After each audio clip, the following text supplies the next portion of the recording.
ആ, പ്രിയ സുഹൃത്തുക്കളെ, ഇന്ന് നമ്മളുടെ അതിഥിയായി എത്തിച്ചേർന്നിട്ടുള്ളത് നമ്മുടെ പ്രിയങ്കരനായ ടോമി സെബാസ്റ്റ്യനാണ്. ഞാനും ടോമിയുമായിട്ട് ഒരു ജില്ലക്കാരാണ്, വളരെ കാലത്തെ പരിചയമുണ്ട്. എങ്കിലും ഇന്ന് ടോമിയുടെ ഇൻ്റർവ്യൂ എടുക്കാം എന്ന് വിചാരിച്ചതിൻ്റെ കാരണം എന്ന് പറയുന്നത്, സീറോ മലബാർ സഭ ഇവിടുത്തെ മനുഷ്യരോട് കാണിക്കുന്ന അതിക്രൂരമായ ചില പ്രവർത്തികളുണ്ട്. അതിൻ്റെ തെളിവാണ് UKKCയുടെ പ്രസിഡൻ്റായിട്ടുള്ള സിബി കണ്ടത്തിലിൻ്റെ മകൻ്റെ വിവാഹം ഇംഗ്ലീഷ് പള്ളിയിൽ നടത്താൻ തീരുമാനിച്ചിരുന്നത്. ആ പള്ളിയിൽ നടത്തരുതെന്നും അവർക്ക് കൂദാശ നിഷേധിക്കണമെന്നും ആവശ്യപ്പെട്ടുകൊണ്ട് സീറോ മലബാർ സഭയുടെ ചാൻസലർ അയച്ച കത്ത് ഇന്ന് പൊതുമണ്ഡലത്തിലുണ്ട്.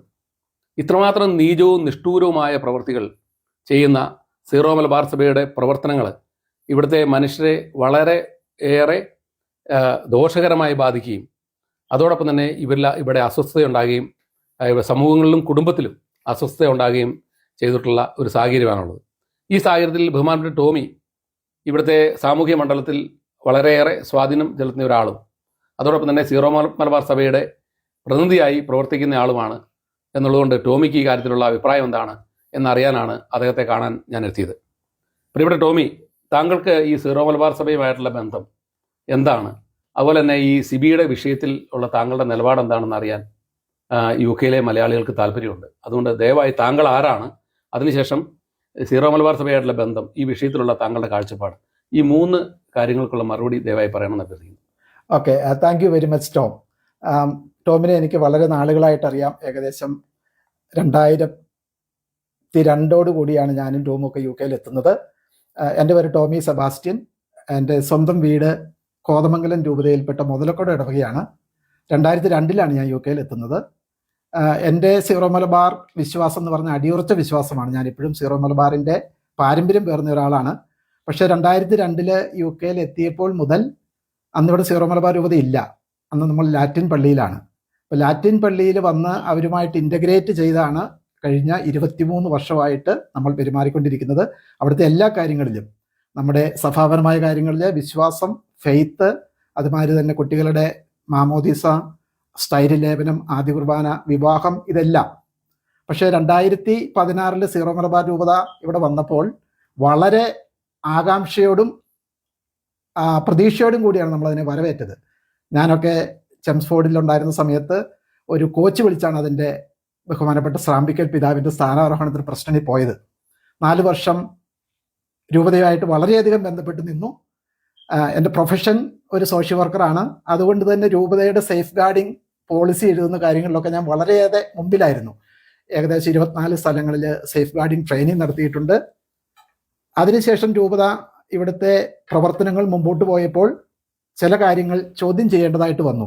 പ്രത്യേകിച്ച് മനുഷ്യാവകാശ ലംഘനം, human right violation, discrimination, harassment, bullying എന്ന കാറ്റഗറിയിൽ പെടുത്താവുന്ന രീതിയിൽ കൂദാശ നിഷേധം പോലും നമ്മുടെ ശ്രദ്ധയിൽപ്പെട്ടിട്ടുണ്ട്. അപ്പോൾ അതിനെക്കുറിച്ചൊരു ഡയലോഗ് രൂപതയുടെ ബിഷപ്പ് ബഹുമാനപ്പെട്ട ശ്രാമ്പിക്കൽ പിതാവ്, ചാൻസലർ മാത്യു പിണക്കാട്ട്, മുഖ്യ വികാരി ജനറലായിട്ടുള്ള ആന്റണി ചുണ്ടിലിക്കാട്ട്, ഇവരൊക്കെ ആയിട്ട് പല പ്രാവശ്യം സംസാരിച്ചിട്ടുണ്ട് കഴിഞ്ഞ 4-5 വർഷമായിട്ട്.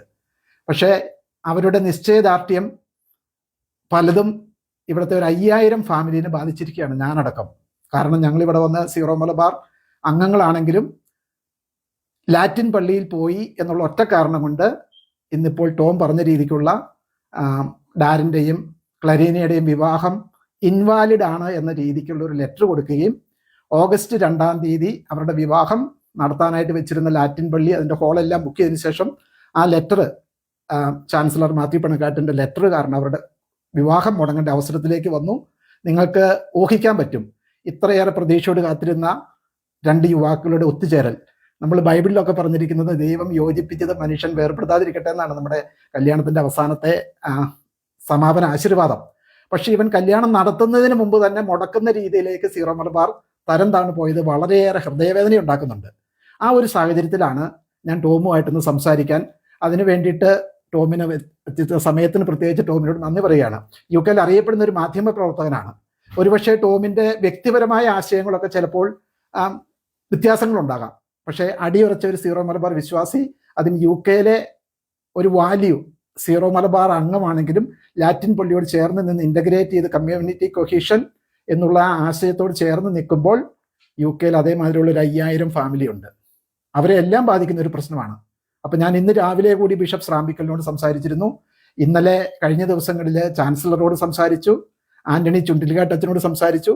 ഇന്നലെ ഏറെ നേരം ഫാദർ ജിനോ അരീക്കാട്ട്, അദ്ദേഹം ഒരു അറിയപ്പെടുന്ന ഒരു വൈദികനാണ്. അദ്ദേഹം നമ്മുടെ ഒരു രൂപതയുടെ ഒരു വികാരി ജനറലായിരുന്നു. എല്ലാവരോടും സംസാരിച്ചപ്പോഴും ഒരു ഡയലോഗിന് ഇവരും ആരും തയ്യാറായിട്ടില്ല കേട്ടോ. അതാണ് നമ്മൾ അഭിമുഖീകരിക്കുന്ന ഒരു പ്രശ്നം. അപ്പം നമ്മൾ വളരെ ചുരുക്കമായിട്ട് ഇനിയുള്ള ചോദ്യങ്ങളിലേക്ക് അതിനുള്ള വ്യക്തമായി എന്താണ് നമ്മൾ അഭിമുഖീകരിക്കുന്ന പ്രശ്നം എന്നുള്ളതിനെ കുറിച്ച് സഭ അനുകൂലികളായിട്ടുള്ള വിശ്വാസികളുടെ പ്രതിനിധി എന്ന നിലയിൽ ഞാൻ എൻ്റെ ചില ആശയങ്ങൾ പങ്കുവെക്കാം. ഒരുപക്ഷെ അതുകൊണ്ട് ഈ പ്രശ്നം തീരാൻ സാധ്യതയുണ്ട്, ഇല്ലെങ്കിൽ ഇത് കോടതിയിലേക്ക് പോയി ലീഗൽ ചലഞ്ചിന് പോലും സാധ്യതയുണ്ട്. ടോമി, യു കെയിൽ ഇപ്പം ഈ പയ്യന്റെ കാര്യത്തിൽ നടന്നേക്കുന്ന ഒരു ഹ്യൂമൻ റൈറ്റ് വയലേഷൻ ആണ്. ഈ തരത്തിലുള്ള ഒരു സഭയുടെ പ്രവർത്തനം ഇവിടെ ആവശ്യമുണ്ടോ? കാരണം ഈ കഴിഞ്ഞ ദിവസം ഹോം സെക്രട്ടറി പറഞ്ഞ് കേട്ട് കാണുമല്ലോ, ഇവിടെ ഈ സമൂഹത്തിലോട്ട് ഇൻ്റഗ്രേറ്റ് ചെയ്യാത്തവരും ഇവിടെ വോളണ്ടറി വർക്ക് ചെയ്യാത്തവരും അതുപോലെ തന്നെ ഈ സമൂഹത്തിന് കോൺട്രിബ്യൂട്ട് ചെയ്യാത്തവർക്കും PR കൊടുക്കുക എന്ന് പോലും പറഞ്ഞ സാഹചര്യത്തിൽ ഇവിടെ ഈ പറഞ്ഞ സിബിയുടെ 2 മക്കൾ അല്ല അവരുടെ അവർ വിവാഹം കഴിക്കാൻ വേണ്ടി ഇവിടെ ഈ ഇംഗ്ലീഷ് പള്ളിയിൽ ചെന്നപ്പം അത് നിഷേധിക്കുന്നത് എന്ന രീതിയിലുള്ള പ്രവർത്തനം ഇവിടെ സീറോ മലബാർ സഭയ്ക്ക് ഭൂഷണമാണോ? അവരുടെ പ്രവർത്തനത്തെ പറ്റിയുള്ള ആ കാഴ്ചപ്പാടിനെ, അവരുടെ അത്തരം പ്രവർത്തനത്തെ പറ്റിയുള്ള ടോമിയുടെ കാഴ്ചപ്പാട് എന്താണ്? ടോമ, ശരിക്കും ഇതിന് ഉത്തരം പറയേണ്ടത് നമ്മുടെ സീറോ മലബാറിന്റെ ബിഷപ്പ് ബഹുമാനപ്പെട്ട സ്രാമ്പിക്കൽ പിതാവാണ്. അദ്ദേഹമാണ് ഇതിന് മറുപടി പറയേണ്ടത്. അദ്ദേഹത്തോട് പല പ്രാവശ്യം ഞാൻ സംസാരിച്ചു, ഇന്ന് രാവിലെയും കൂടി സംസാരിച്ചു. അദ്ദേഹത്തിന്റെ നിലപാട് അദ്ദേഹം ചെയ്യുന്നത് കാനോൻ നിയമത്തിന്റെ ബലത്തിലാണെന്നാണ് പറയുക. ഏത് കാനോൻ നിയമമാണെന്ന് പല പ്രാവശ്യം ചോദിച്ചിട്ടും പറഞ്ഞിട്ടില്ല. നമ്മളെല്ലാവരും മനസ്സിലാക്കണം. അദ്ദേഹം പറയുന്നത് 2016 ഒക്ടോബർ മാസത്തിൽ സീറോ മലബാർ രൂപത സ്ഥാപിതമായപ്പോൾ സീറോ മലബാറിൽ ജനിച്ച എല്ലാവരും ഓട്ടോമാറ്റിക്കായിട്ട് സീറോ മലബാറിന്റെ കീഴിൽ വന്നു. അപ്പോൾ ഞങ്ങൾ ചോദിക്കുന്നത്, ഞങ്ങൾ 2000-ലും 2002-ലും വന്ന് 15 വർഷം പോയിക്കൊണ്ടിരുന്ന ലാറ്റിൻ പള്ളിയിലെ എല്ലാ കാര്യങ്ങളിലും, ഉദാഹരണമായിട്ട് ഞാൻ ലാറ്റിൻ പള്ളിയിലെ യൂക്കറിസ്റ്റിക് മിനിസ്റ്ററാണ്, എൻ്റെ ഭാര്യ അവിടുത്തെ ഫ്ലവർ അറേഞ്ചറാണ്, എൻ്റെ മോളും മോനും അവിടുത്തെ ഓൾട്ടർ ബോയ് ആൻഡ് ഗേളായിരുന്നു, അവർ റീഡേഴ്സ് ആയിരുന്നു. മോളുടെ കല്യാണം ഇപ്പോൾ കഴിഞ്ഞു, മോനിപ്പോൾ 22 വയസ്സായി. അപ്പം ഞങ്ങളെ മാതിരിയുള്ള ഏകദേശം ഒരു 5000 കുടുംബക്കാർ ഇപ്പോഴുണ്ട് കേട്ടോ യു കെയിൽ.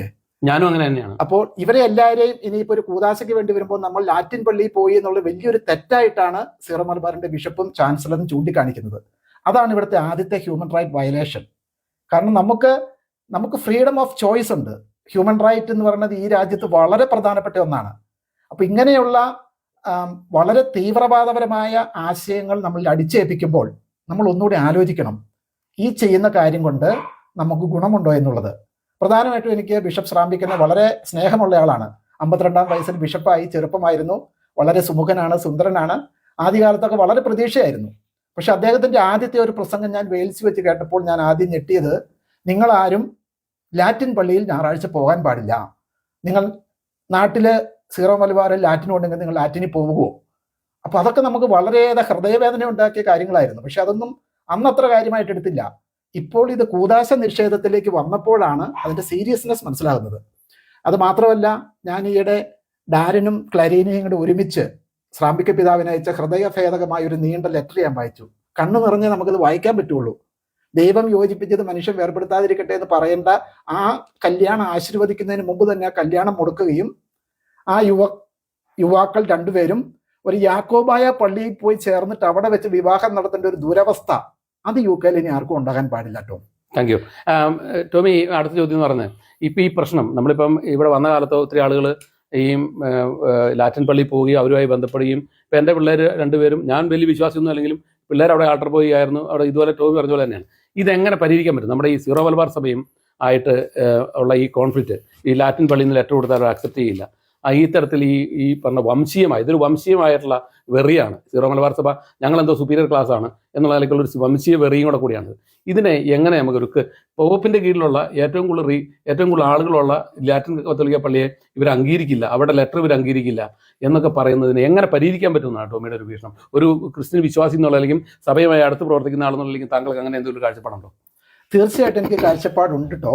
പക്ഷേ നമ്മൾ മനസ്സിലാക്കേണ്ടത്, സീറോ മലബാർ കാത്തലിക് ചർച്ച് എന്ന് പറയുന്ന ഒരു യൂണിവേഴ്സൽ ചർച്ചാണ്. പ്രത്യേകിച്ചും കേരളത്തിൽ നിന്ന് സീറോ മലബാറിന്റെ ആൾക്കാർ ലോകത്തിന്റെ എല്ലാ ഭാഗങ്ങളിലേക്കും പോയിട്ടുണ്ട്. പ്രധാനമായിട്ടും ഷിക്കാഗോ രൂപതയുണ്ടായി, അതിനുശേഷം നമുക്ക് മെൽബൺ രൂപതയുണ്ടായി, ഓസ്ട്രേലിയയിൽ, UK ഉണ്ടായ സ്ഥലങ്ങളിലെല്ലാം അവിടുത്തെ കമ്മ്യൂണിറ്റിയുമായിട്ട് ഇൻ്റഗ്രേറ്റ് ചെയ്യാൻ എവിടെയൊക്കെ പരാജയപ്പെട്ടിട്ടുണ്ടോ അവിടെയെല്ലാം പ്രശ്നങ്ങൾ ഉണ്ടായിട്ടുണ്ട്. നമ്മളിപ്പോൾ ശ്രാമ്പിക്ക പിതാവിനോടുള്ള നമ്മുടെ ഒരു അഭ്യർത്ഥന, 9 വർഷമായി നമ്മൾ രൂപത തുടങ്ങിയിട്ട് നമ്മൾ 9 വർഷം കൊണ്ട് ഉണ്ടാക്കിയത് എവിടെ നിൽക്കുന്നു എന്നുള്ളതിനെ കുറിച്ച് ഒരു വിചിന്തനം ആവശ്യമാണ്. ആദ്യമായിട്ട് വനിതാ ഫോറം ഉണ്ടാക്കിയിട്ടുണ്ട്, സോഷ്യൽ വർക്കേഴ്സ് ഫോറം ഉണ്ടാക്കിയിട്ടുണ്ട്, ഡോക്ടേഴ്സ് ഫോറം ഉണ്ടാക്കിയിട്ടുണ്ട്, പിന്നെ 12ഓളം കൗൺസിലുകൾ ഉണ്ടാക്കിയിട്ടുണ്ട്, മിഷൻ ലീഗ് അടക്കം. കാരണം എൻ്റെ ഇന്നത്തെ ഒരു ഫോർമേഷൻ, ഞാൻ സോഷ്യൽ വർക്കിലേക്ക് വന്നത് എൻ്റെ സഭയിൽ നിന്ന് ഞാൻ മിഷൻ ലീഗിലൂടെ എനിക്ക് പ്രവർത്തിച്ച് കിട്ടിയ പരിചയമാണ്. എൻ്റെ കോൺഫിഡൻസ്, എൻ്റെ പേഴ്സണാലിറ്റി, എൻ്റെ വ്യക്തിത്വ രൂപീകരണം, ഞാൻ അതെല്ലായിടത്തും പറയും. ഇവിടെയും മിഷൻ ലീഗ് തുടങ്ങിയിട്ടുണ്ട്. പക്ഷേ എന്താണ് നമ്മൾ 9 കൊല്ലം കൊണ്ട് ഇവിടെ നേടിയതിനെക്കുറിച്ച് നമ്മളൊരു റിഫ്ലക്ഷൻ നടത്തേണ്ട ഒരു അവസരം കൂടിയാണിത്. നമ്മളിതൊരു വിവാദത്തിലേക്ക് പോകേണ്ട ഒരു വിഷയമല്ല. സാക്രമെന്റ്സ്, കൂദാശകൾ, നമ്മൾ ലാറ്റിൻ പള്ളിയിൽ പോകുമ്പോൾ അത് മാർപ്പാപ്പയുടെ കുർബാന രീതിയാണ് നമ്മൾ ഫോളോ ചെയ്യുന്നത്. ഞാനിപ്പോൾ ഓർക്കുന്ന ഒരു കാര്യം, നമ്മൾ യാക്കോബറ്റ ഓർത്തഡോക്സുകാരൊക്കെ കോൺഫ്ലിക്റ്റ് ഉണ്ടാക്കി അവർ വഴക്ക് കൂടുന്നൊക്കെ നമ്മൾ ന്യൂസിൽ കണ്ടപ്പോൾ നമ്മൾ വിചാരിച്ചുകൊണ്ടിരുന്ന സീറോ മലബാറുകാർ നമ്മൾ ഒരിക്കലും സംഭവിക്കില്ല എന്ന്. പക്ഷെ നമ്മുടെ നാട്ടിലെ ഇപ്പോഴത്തെ അവസ്ഥയെ ഓർത്ത് നോക്കൂ കേട്ടോ. അതായത് 3 വർഷമായി എറണാകുളം അങ്കമാലി ആർച്ച് ഡയോസിസിന്റെ കത്തീഡ്രൽ അടച്ചിട്ടിരിക്കുകയാണ്. ലോകത്തുള്ള ആൾക്കാരെല്ലാവരും കണ്ടു വൈദികർ ഒരു ക്രിസ്മസ് രാത്രിയിൽ കുർബാന ഇറക്കി അങ്ങോട്ടും ഇങ്ങോട്ടും തിരിഞ്ഞു നിന്ന് അടിയുണ്ടാക്കി ബലിപീഠം മറിച്ചിടുന്നത് നമ്മൾ കണ്ടു. ഇത് നമുക്കൊക്കെ ഒരു പാഠമാണ്. കാരണം ഇത് വൈദികരും മെത്രാന്മാരും ഇടപെട്ട് തീർത്തിരുന്നെങ്കിൽ, ഒരു ഡയലോഗ് ചെയ്തിരുന്നെങ്കിൽ ആ പ്രശ്നം തീർക്കാമായിരുന്നു. എറണാകുളം രൂപതയിൽ 350 വൈദികരുണ്ടെന്നാണ് ഞാൻ മനസ്സിലാക്കുന്നത്. അതിൽ 340 പേരും ജനാഭിമുഖ കുർബാന വേണം. അവിടുത്തെ സിസ്റ്റേഴ്സ്, വിശ്വാസികളിൽ ഭൂരിപക്ഷം പേരും. അത് മനസ്സിലാക്കി ഒരുപക്ഷെ എറണാകുളം രൂപതക്കാർ നിങ്ങൾ അങ്ങനെ ജനാഭിമുഖ കുർബാന ചെല്ലിക്കോളൂ, ബാക്കിയുള്ള എല്ലാ രൂപതക്കാരും സിനഡ് അർപ്പിച്ച കുർബാന, അങ്ങനെ ഒരു ചർച്ച നടന്നിരുന്നെങ്കിൽ ഇന്ന് ഈ പ്രശ്നം ഉണ്ടാവില്ലായിരുന്നു. UK സീറോ മലബാറിലേക്കും വരാൻ പോകുന്നതിൻ്റെ ഒരു മുന്നോടിയായിട്ടാണ് ഞാൻ ഈ കാര്യം പറയുന്നത്. അപ്പം നമ്മൾ ബിഷപ്പ് എന്ന് പറഞ്ഞ അധികാരമുള്ള ആളാണ്. അത് എങ്ങനെയാണ് അധികാരം ഉപയോഗിക്കുന്നത്, ഒരു പ്രശ്നം വരുമ്പോൾ അത് പരിഹരിക്കാനുള്ള കഴിവുണ്ടോ അതേ പ്രശ്നം ഗുരുതരമാക്കാനുള്ള കഴിവാണോ എന്നുള്ളതാണ് ശ്രാമ്പിക്ക പിതാവിൻ്റെ ടെസ്റ്റിംഗ് പോയിന്റ് ആണ്. അദ്ദേഹത്തിന് ഒരു തെറ്റ് പറ്റി എന്ന് പറയുകയാണെങ്കിൽ തീരാവുന്ന പ്രശ്നമേ ഉള്ളൂ. ഡാരനോടും ക്ലരീനയോടും പറയുക, സോറി, നിങ്ങൾക്ക് നിങ്ങളുടെ വിവാഹം മുടക്കാനായിട്ട് പറ്റിയതിൽ ഞാൻ ഖേദിക്കുന്നു എന്നുള്ളൊരു ലെറ്റർ കൊടുത്തിട്ട്, ഇനി ആരെങ്കിലും ലാറ്റിൻ പള്ളിയിലെ ലെറ്റർ വാങ്ങിച്ച് അവര് കൂദാശകൾക്ക് പോവുകയാണെങ്കിൽ അതിന് എക്സംഷൻ കൊടുത്ത് ഇപ്പോൾ ലാറ്റിൻ രൂപതകളിലേക്ക് എഴുതിയിരിക്കുന്ന ലെറ്റർ വിഡ്രോ ചെയ്യുക. അതായത് സീറോ മലബാറിന്റെ ആര് വന്ന് ചോദിച്ചാലും നിങ്ങൾ അധികാരമില്ല എന്ന് പറഞ്ഞ ആ ലെറ്റർ പിൻവലിച്ചുകൊണ്ട് ഒരു മാപ്പ് പറഞ്ഞാൽ തീരുന്ന പ്രശ്നമുള്ളൂ. ഇല്ല എങ്കിൽ ഇന്ന് നമ്മൾ തുടക്കം കുറിച്ചിരിക്കുന്നത് UK zero Malabar action group എന്ന് പറഞ്ഞൊരു വളരെ ശക്തമായിട്ട് മുമ്പോട്ട് പോകും. ആരെയും തോൽപ്പിക്കാനല്ല, സീറോ മലബാർ രൂപത ഇവിടെ നിലനിന്ന് കാണണം. പക്ഷെ അതിനകത്ത് നടക്കുന്ന ഹ്യൂമൻ റൈറ്റ് വയലേഷൻസ് എത്രയും ഹ്യൂമൻ റൈറ്റ്സ് വയലേഷനോട് എന്ന് പറയാമോ?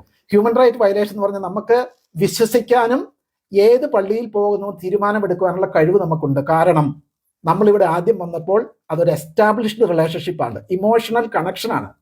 അത് മാത്രമല്ല ഇവിടുത്തെ ലാറ്റിൻ പള്ളിയിലൊക്കെ ഏജിങ് പോപ്പുലേഷനാണ്. നമുക്ക് എല്ലാവർക്കും അറിയാം, കുറേ കഴിയുമ്പോൾ ഇവിടുത്തെ പ്രായമുള്ളവരൊക്കെ മരിച്ചു പോയി കഴിഞ്ഞാൽ ഈ പള്ളി പൂട്ടിക്കൊണ്ടിരിക്കുകയാണ്. 75 വൈദികരാണ് സീറോ മലബാറിന് ഇപ്പോൾ UK ഞാൻ അടുത്ത ചോദ്യത്തിന് മറുപടിയായിട്ട് പറയാൻ പോകുന്നൊരു ചോദ്യമാണ്. ആ 75 വൈദികരും ഞാൻ എൻ്റെ മലയാളം കുർബാന എൻ്റെ പള്ളി എന്നുള്ള രീതി മാറ്റി വെച്ചിട്ട് നമുക്ക് എങ്ങനെ ലാറ്റിൻ ചർച്ചുമായിട്ട് ഇൻ്റഗ്രേറ്റ് ചെയ്തിട്ട് സുവിശേഷകന്റെ വേല എന്നുള്ളതാണ് ശ്രാമ്പിക്ക പിതാവ് എടുത്ത ആപ്തവാക്യം. ഞാൻ തമാശയായിട്ട് പിതാവിനോട് പറഞ്ഞു, പിതാവെ നല്ല ആപ്തവാക്യമാണ് സുവിശേഷകന്റെ വേല. കാരണം പലതും വേല എന്നുള്ളത് വേലവെപ്പ് എന്നുള്ള രീതിയിലാണ് ഇപ്പം ഞങ്ങൾ കാണുന്നത്. അതിന് ഏറ്റവും പ്രധാനപ്പെട്ട ഉദാഹരണം, അദ്ദേഹം വന്ന് ഉടനെ തന്നെ ജ്ഞാനായ മിഷനെ സെപ്പറേറ്റ് അങ്ങ് മാറ്റി. ഉദാഹരണത്തിന് ഞാൻ പറയുന്ന ചെംസ്ഫോർഡിൽ 35 ഫാമിലി ഉണ്ടായിരുന്നുള്ളൂ 2002. അതിൽ 27 ജ്ഞാനായക്കാര്. ഞങ്ങൾ ഒരുമിച്ചിരുന്ന് ഭക്ഷണം കഴിക്കുകയും ഒരുമിച്ച് പ്രാർത്ഥിക്കുകയും എല്ലാ കാര്യങ്ങളും ഒരുമിച്ച് ചെയ്തുകൊണ്ടിരുന്നു. രൂപത വന്നു കഴിഞ്ഞപ്പോൾ അവരെ അങ്ങ് വെട്ടിമാറ്റി. അത് ഒരിക്കലും പാടില്ലായിരുന്നു. അതാണ് ആദ്യം ചെയ്ത തെറ്റ്.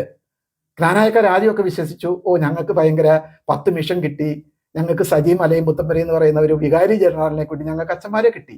ഇപ്പോൾ അവർ ഖേദിക്കുവാണ് കേട്ടോ. കാരണം അവരൊരു കുർബാന കൂടണമെങ്കിൽ, കുട്ടികളുടെ ഒരു വേദപാഠം നടത്തണമെങ്കിൽ 20-30 മൈൽ യാത്ര ചെയ്യണം. അതിപ്പോൾ അവർക്ക് മനസ്സിലായിട്ടുണ്ട്. ഇന്നിപ്പോൾ ഞാൻ വാഴ്വ എന്ന് പറഞ്ഞൊരു പരിപാടിയിൽ അവിടെ നടക്കുന്ന പ്രതിഷേധത്തിനും കൂടെ പങ്കെടുത്തിട്ടാണ് പോരുന്നത്. എന്തിനാണ് ഇങ്ങനെ ആൾക്കാരെ ഡിവൈഡ് ചെയ്യാൻ വേണ്ടിയിട്ട് ഒരു രൂപത? നമ്മൾ ആൾക്കാരെ കൂട്ടിച്ചേർക്കുക എന്നുള്ളതാണ്. പിന്നെ വേറെ ഒരു സംഭവം എന്നുള്ളത്, നമ്മുടെ ഇവിടെ രൂപത വരാനായിട്ട് ഏറ്റവും അധികം പ്രയത്നിച്ച ബഹുമാനപ്പെട്ട ഒരു വൈദികനുണ്ട്. അദ്ദേഹത്തെ നമുക്ക് മറക്കാൻ പാടില്ല. ടോമിന് അറിയാമായിരിക്കും. ഫാദർ മാത്യു ചൂരപ്പൊയ്ക ആദ്യത്തെ വികാരി ജനറലാണ്. അതുമാതിരി തോമസ് പാറയടി. ഇവർ രണ്ടുപേരും 2 വർഷം ശ്രാമ്പിക്ക പിതാവിന് എല്ലാ പിന്തുണയും കൊടുത്തിട്ട് രൂപത ഇവിടെ വരാനായിട്ട് ഒത്തിരി സഹായിച്ചവരാണ്. പക്ഷേ ഇവരുടെ രണ്ടുപേരുടെയും സ്ഥാനം മാറ്റിക്കൊടുക്കുകയും ഫാദർ മാത്യു ചൂരപ്പൊയ്ക ലാറ്റിൻ പള്ളിയിലേക്ക് പോയി, ലാറ്റിൻ രൂപതയിലേക്ക് ചേരുകയും ചെയ്യുന്നൊരു അവസ്ഥയുണ്ടായി. അല്ല, ജിനോ അരിക്കാട്ടും ചേർന്നു. ഈ ജിനോ അരിക്കാട്ടും മറ്റേ ഇവർ 2 വികാരി ജനറൽമാരായിട്ടുള്ള ആളുകൾ ലാറ്റിൻ സഭയിൽ പോയി ചേർന്നു. പക്ഷെ നമുക്ക് ഇവിടുത്തെ ഒരാൾക്ക് ഒരു കുട്ടികളുടെ കല്യാണം നടത്താൻ ചെന്നാൽ അപ്പൊ എന്നെ തടഞ്ഞു. എന്തൊരു ഇത് ഈ മനുഷ്യാവകാശത്തിന് നമുക്ക് എന്ത് മറുപടി പറയാൻ പറ്റും? അതാണ് നമുക്ക് ഭയങ്കര ഒരു വിരോധാഭാസമായി തോന്നുന്നത്. ജിനോ അരിക്കാട്ട് MCBS എന്ന് പറയുന്ന ഒരു സഭയുടെ വന്ന വൈദികനാണ്. അദ്ദേഹത്തോട് ഞാൻ ഇന്നലെ സംസാരിച്ചു. അദ്ദേഹം പറഞ്ഞത് MCBSന് കൊടുത്ത ലാറ്റിൻ പള്ളിയിലെ ഒരു വികാരി സ്ഥാനത്താണ് അദ്ദേഹം നിൽക്കുന്നത്. ശ്രാമ്പിക്ക പിതാവ് അദ്ദേഹത്തോട് വികാരി ജനറൽ സ്ഥാനത്ത് നിന്ന് പോകരുത് എന്ന് പറഞ്ഞിട്ട് അദ്ദേഹത്തിന്റെ സഭ പറഞ്ഞത് അനുസരിച്ചെന്നാണ് പറയുക. എന്തെങ്കിലും ആകട്ടെ, അതൊരു സഭയുടെ കാര്യങ്ങളിൽ നമ്മൾ ഇടപെടുന്നില്ല.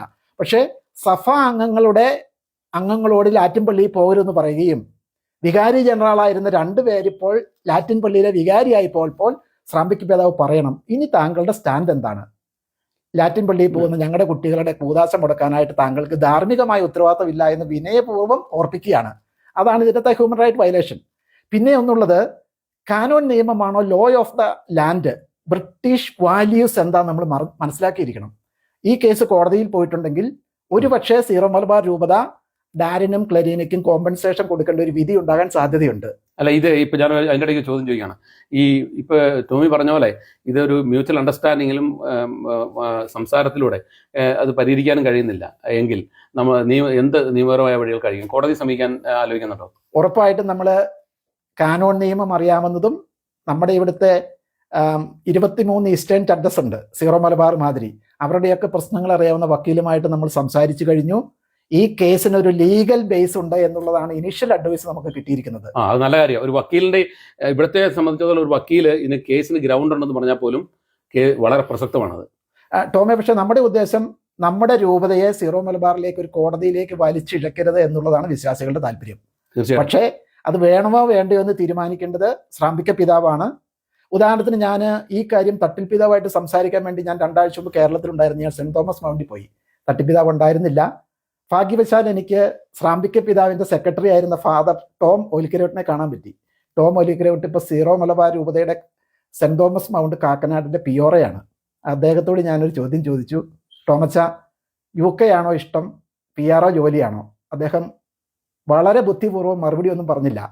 എനിക്കറിയാം അദ്ദേഹം UK നിന്ന് പോയത് വളരെ ഉത്തരവാദിത്വത്തോടു കൂടി ഒരു ബിഷപ്പിന്റെ സെക്രട്ടറി എന്നുള്ള രീതിയിൽ നിന്നും PRO ഉള്ളൊരു ജോലിയിലേക്കാണ് പോയേ. പ്രധാനപ്പെട്ട ഒരു കാര്യം ടോമ, നമുക്കിവിടെ വന്നുപോയ അച്ഛന്മാരുണ്ട്, ഇവിടെ നിർത്തിപ്പോയവരുണ്ട്, പറഞ്ഞു വിട്ടവർ കാണും. ഈ വൈദികരോടെല്ലാം 9 വർഷത്തെ അവരുടെ അനുഭവത്തിന്റെ വെളിച്ചത്തിൽ കോൺഫിഡൻഷ്യൽ ആയിട്ട് ഒരു സർവേ നടത്തണം തട്ടിപ്പിതാവ്. എങ്ങനെയാണ് UK നിങ്ങൾ സെർവ് ചെയ്ത സമയത്ത് നിങ്ങൾക്കുണ്ടായ സന്തോഷങ്ങളും സങ്കടങ്ങളും, രൂപതയുടെ അഡ്മിനിസ്ട്രേഷൻ ഭരണനിർവഹണത്തിൽ നിങ്ങൾ വഹിച്ച പങ്ക്, നിങ്ങൾക്ക് ഇനിയും തിരിച്ചു പോയി അവിടെ ശുശ്രൂഷ ചെയ്യാൻ താല്പര്യമുണ്ടോ? പല വൈദികരും എന്നോട് നേരിട്ട് പറഞ്ഞിട്ടുണ്ട്, അവർ പ്രതീക്ഷിച്ച രീതിയിലല്ല UK സീറോ മലബാർ സഭയുടെ പ്രവർത്തനം എന്നുള്ളത്. ഹൃദയവേദനയോടുകൂടി പങ്കുവെച്ച കുറേ വൈദികരെ എനിക്കറിയാം. ഞാൻ പേരുകളൊന്നും പറയാൻ ഉദ്ദേശിക്കുന്നില്ല. പക്ഷേ വളരെയധികം നല്ല വൈദികരുണ്ട്, കാഴ്ചപ്പാടുകളുള്ളവരൊക്കെ ഉണ്ടായിരുന്നു. ഉദാഹരണത്തിനൊരു നാമറ്റത്തിൽ അച്ഛൻ, കോതമംഗലം രൂപതയാണ്, അദ്ദേഹത്തെ സെമിനാരിയുടെ റെക്ടറായിട്ടാണ് വെച്ചിരിക്കുക. ഇവിടെ വന്ന് വളരെ സുദൃഢമായ സേവനം ചെയ്തിട്ട് പോയ ആൾക്കാരാണ്. എനിക്കൊക്കെ ഒത്തിരി ബഹുമാനമുള്ള ഫാദർ ജോസഫ് അന്ത്യാകുളം, അദ്ദേഹം ഇപ്പോൾ ലീഡ്സിലെ പള്ളിയുടെ വികാരിയാണ്, മലയാളം പള്ളിയിൽ. അദ്ദേഹമൊക്കെ ചെംസ്ഫോർഡ് പള്ളിയിൽ ഇരുന്ന് അവിടുത്തെ ഇടവക ജനങ്ങളെ നയിച്ചത് കാണുമ്പോൾ നമുക്ക് രോമാഞ്ചം ഉണ്ടാവും. എന്തെങ്കിലും ഒരു പ്രശ്നമുണ്ടെങ്കിൽ നമ്മുടെ അടുത്ത് ഓടി വരികയും ഒരു ഡിവിഷൻ ഒരിക്കലും കാണിച്ചിട്ടില്ല. പക്ഷെ ഒരു കല്യാണത്തിന്റെ സമയം വരുമ്പോൾ കുറി കൊടുക്കാതെ വിവാഹം മുടക്കുന്ന രീതിയിലേക്ക് ചാൻസലറും ബിഷപ്പും മാറിയാൽ സീറോ മലബാർ സഭയുടെ അധപ്പതനത്തിന്റെ തുടക്കമാണ്. ഈ വൈദികർക്ക് ഈ ബിഷപ്പ് പറയുന്നത് കേൾക്കാതിരിക്കാൻ നിവൃത്തിയില്ല കേട്ടോ. അത് കാരണം തീരുമാനമെടുക്കേണ്ട ആൾ ബിഷപ്പും. അത് എങ്ങനെയാണ് മുമ്പോട്ട് പോകേണ്ടത്? ഹ്യൂമൻ റൈറ്റ് വയലേഷൻ ഈ രാജ്യത്ത് ഭയങ്കര. ഇക്വാളിറ്റി ആക്ട് 2011 വായിച്ചു നോക്കണം. ശ്രാമ്പിക്ക പിതാവ് എന്നെ പറഞ്ഞു, ടോമി മിടുക്കനാണ്, പക്ഷെ ടോമി കാനോൺ നിയമം ഒന്ന് വായിച്ചു നോക്കണമെന്ന് പറഞ്ഞു. എനിക്ക് കുറച്ച് അയച്ചൊക്കെ തന്നു. ഞാൻ പറഞ്ഞു, കാനോൺ നിയമം ഞാൻ വായിക്കാം ബിഷപ്പേ. പിതാവേ, താങ്കളൊന്ന് ഇക്വാളിറ്റി ആക്ട് 2010 ഒന്ന് വായിച്ചു നോക്കണം. നമ്മളെ ഡിസ്ക്രിമിനേറ്റ് ചെയ്യാൻ പാടില്ലെന്നാണ് ഈ രാജ്യത്തെ നിയമം. അത് പണിഷബിൾ ഒഫൻസ് ആണ്. അപ്പോൾ അതുകൊണ്ട് ഇതൊക്കെ അറിഞ്ഞിരിക്കുന്നത് നല്ലതാണ്. ചെറിയ അറിവ് വെച്ച്, പ്രത്യേകിച്ച് ഞാൻ social work department children social വർക്കിലാണ് ഞാൻ ജോലി ചെയ്യുന്നത്, വളരെയേറെ സേഫ് ഗാർഡിങ് ഇഷ്യൂ ഈ രാജ്യത്ത് നടക്കുന്നുണ്ട്. അതെല്ലാം നമ്മുടെ രൂപത ഇൻ്റഗ്രേറ്റ് ചെയ്തിട്ട് ആ പ്രശ്നങ്ങളിലെല്ലാം നമ്മൾ നന്നായിട്ട് മുമ്പോട്ട് കൊണ്ടൊരു അവസ്ഥ കൂടിയാണ്. പ്രത്യേകിച്ചും ടോം ചൂണ്ടിക്കാണിച്ചു, നമ്മുടെ ഇവിടുത്തെ പൊളിറ്റിക്കൽ സിറ്റുവേഷൻ വളരെ മോശമാണ്. ഇപ്പോൾ UK ഇമിഗ്രൻസ് വിദേശികൾക്കെതിരെ വളരെ ആസൂത്രിതമായ നീക്കങ്ങൾ നടക്കുന്നുണ്ട്. അപ്പം നമ്മളൊക്കെ അതിനകത്ത് ഒരു പക്ഷേ വിക്റ്റിമായിട്ട് വരും. അപ്പം നമ്മുടെ കമ്മ്യൂണിറ്റി ഒരുമിച്ച് നിൽക്കേണ്ട സമയമാണ്. അപ്പം നമ്മുടെ രൂപതയാണ് നമുക്കതിന് നേതൃത്വം കൊടുക്കേണ്ടത്. അവർ തന്നെ നമ്മുടെ ഹ്യൂമൻ റൈറ്റ് വയലേഷൻ അല്ലെങ്കിൽ ഡിസ്ക്രിമിനേഷൻ ഉണ്ടെങ്കിൽ ഒരു കാരണവശാലും നമുക്കത് അംഗീകരിക്കാൻ പറ്റില്ല. അപ്പോൾ ഒരു ഡയലോഗിൽ കൂടെ ഇത് തീർക്കേണ്ട സമയമാണ്. ബഹുമാനപ്പെട്ട ശ്രാമ്പിക്കൽ പിതാവ് ഇത് ശ്രദ്ധിക്കും. എന്നെ കേട്ടുകൊണ്ടിരിക്കുന്ന ആരെങ്കിലും ഉണ്ടെങ്കിൽ, ഇതുമാതിരി നിങ്ങൾ ലാറ്റിൻ പള്ളിയിൽ പോകുന്ന ആൾക്കാരാണ്, നിങ്ങളുടെ കൂദാശ നിഷേധനം വന്നിട്ടുണ്ടെങ്കിൽ തീർച്ചയായിട്ടും UK സീറോ മലബാർ ആക്ഷൻ ഗ്രൂപ്പിനെ നിങ്ങൾക്ക് കോൺടാക്ട് ചെയ്യാം. ഫ്രീ ലീഗൽ അഡ്വൈസ് കിട്ടുന്നതായിരിക്കും. എൻ്റെ നമ്പർ ഞാൻ ഇതിന് ശേഷം ഇത് ഷെയർ ചെയ്യുന്നതാണ്, നിങ്ങൾക്ക് വിളിക്കാം. കോൺഫിഡൻഷ്യൽ ആയിട്ടുള്ള, കാരണം പേടിയാണ് പലർക്കും ടോ. നമുക്ക് വൈദികർക്കെതിരെയും രൂപതയ്ക്കെതിരെയും സംസാരിച്ചിട്ടുണ്ടെങ്കിൽ ദൈവശാപം കിട്ടുമെന്നൊക്കെയാണ് നമ്മൾ പഠിച്ചിരിക്കുന്നത്. ഇത് ദൈവശാപത്തിന്റെ പ്രശ്നമല്ല. നമ്മുടെ രൂപതയിൽ തെറ്റുണ്ടെങ്കിൽ കാണിച്ചു കൊടുക്കേണ്ടത് രൂപത അംഗങ്ങളുടെ കടമയാണ്. അത് കേട്ട് കഴിഞ്ഞാൽ അത് തിരുത്തേണ്ടത് ഉത്തരവാദിത്തമുള്ളവരുടെ ഉത്തരവാദിത്തമാണ്. അത് നടക്കുമെന്ന് നമുക്ക് വിശ്വസിക്കാം. താങ്ക് യു ടോമി, വളരെ നന്നായിട്ടുണ്ട്. എന്തായാലും സീറോ മലബാർ സഭയുടെ പീഡനങ്ങളെ സംബന്ധിച്ചും അതോടൊപ്പം തന്നെ അതിനുള്ള റെമഡീസും ഒക്കെ ടോമി പറഞ്ഞു കഴിഞ്ഞു. അതുപോലെ തന്നെ ഇനി നമുക്കിത് പരിഹരിക്കാനുള്ള വഴി എന്ന് പറയുന്നതും ടോമി പറഞ്ഞു കഴിഞ്ഞു. ഇത് കാണിച്ചിരിക്കുന്ന തീർച്ചയായിട്ടും ഹ്യൂമൻ റൈറ്റ് വയലേഷനാണ്. അതോടൊപ്പം തന്നെ ഫണ്ടമെൻ്റൽ റൈറ്റ്സിനെതിരെയുള്ള വയലേഷനാണ്. ലാൻഡ് ഓഫ് ലോയ്ക്കെതിരെയുള്ള നടപടികളാണ് ഇവരെടുത്തിട്ടുള്ളത്. അതുപോലെ ഞാൻ ഒരു വാക്കൂടെ പറഞ്ഞ് അവസാനിപ്പിക്കുകയാണ്. ടോമിക്ക് എന്തെങ്കിലും സ്പെഷ്യലായിട്ട് പറയാനുണ്ടോ? ഇതിൻ്റെ എല്ലാം തന്നെ വന്നായിരുന്നു. എന്തായാലും എന്തെങ്കിലും ടോമിക്ക് ബാക്കി പറയാനുണ്ടെങ്കിൽ ടോമെ, ഇതിപ്പോൾ നമ്മൾ ഈ ഇന്റർവ്യൂ കണ്ടു കഴിയുമ്പോഴത്തേന് ഒത്തിരി പേരും എന്നെയും ടോമിനെയും ഒക്കെ കുറ്റപ്പെടുത്താൻ വരും. അതൊക്കെ മുന്നിൽ കണ്ടുകൊണ്ട് തന്നെയാണ് ഞാൻ ഇന്റർവ്യൂവിൽ ടോമിന്റെ മുമ്പിൽ ഇരിക്കുന്നത്. കാരണം ഞാനൊരു സീറോ മലബാർ വിരോധിയാണെന്നുള്ള ഒരു ലേബലൊക്കെ എനിക്ക് വരും.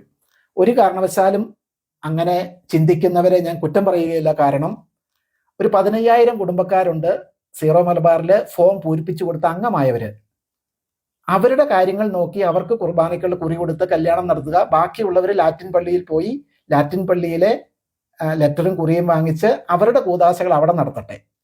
അതിനെ തടയിടാതെ ഒരു ഇലയ്ക്കും മുള്ളിനും കേടില്ലാത്ത രീതിയിലേക്ക് ഇത് പോകണം. ഉറപ്പായിട്ടും ശ്രാമ്പിക്ക പിതാവിന് അതിനുള്ളൊരു വിസ്ഡവും അതിനുള്ളൊരു ദൈവാനുഗ്രഹവും കിട്ടും. കാരണം അദ്ദേഹം ചെറുപ്പമാണ്. ഇതൊരു പ്രശ്നത്തിലേക്ക് പോകാതെ തീർക്കും എന്ന് നമുക്ക് പ്രതീക്ഷിക്കാം. എൻ്റെ ടെലിഫോൺ നമ്പർ ഞാൻ തരുന്നുണ്ട്. ടോമി ഒന്ന് കൊടുത്തോട്ടെ. എൻ്റെ മൊബൈൽ നമ്പർ ഉണ്ട്. ഇത് സ്ക്രീനിൽ എഴുതി കാണിക്കാൻ സൗകര്യമില്ല. അപ്പം ഞാൻ പറയുകയാണ് 077 666 55697.